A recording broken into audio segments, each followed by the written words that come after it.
Dr. Kwame Nkrumah, a visionary leader and politician from the Gold Coast, had a dream that would change the course of African history. Born in 1909, Nkrumah grew up witnessing the injustices of colonial rule, and he was determined to fight for the liberation and unity of Africa.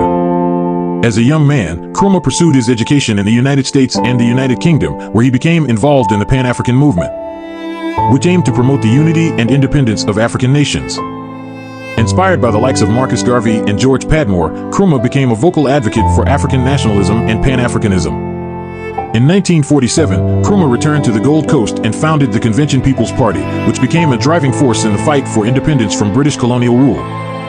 Nkrumah's charisma, intelligence, and passion for African unity made him a natural leader, and he quickly gained widespread support among the Ghanaian people.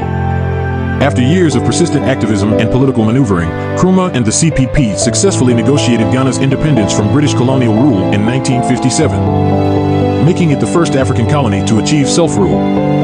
Nkrumah became Ghana's first prime minister and later its president, and he wasted no time in working towards his dream of African unity. Nkrumah believed that African nations needed to come together as a unified front to overcome the challenges of post-colonialism, such as economic exploitation, social inequality, and political instability. He called for the creation of a united and socialist Africa, where African nations would work together to promote economic development, social justice, and African culture and identity. Nkrumah was instrumental in organizing the first All-African Peoples Conference in 1958, which brought together leaders from across Africa to discuss and plan for the continent's future. He also established the Ghana-Guinea-Mali Union, a political alliance aimed at promoting African unity and solidarity. Nkrumah's vision of African unity was not without challenges.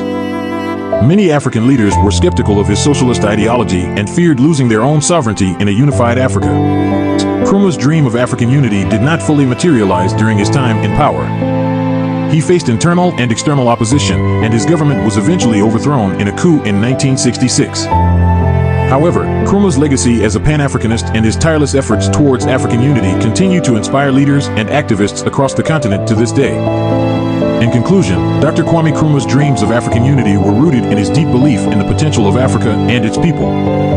His relentless pursuit of independence for Ghana and his unwavering commitment to Pan-Africanism left an indelible mark on African history. Though his dream of a unified Africa may not have been fully realized in his lifetime, Nkrumah's vision and legacy continue to inspire generations of Africans to work towards a united and prosperous continent. Subscribe to New African GH for new African consciousness.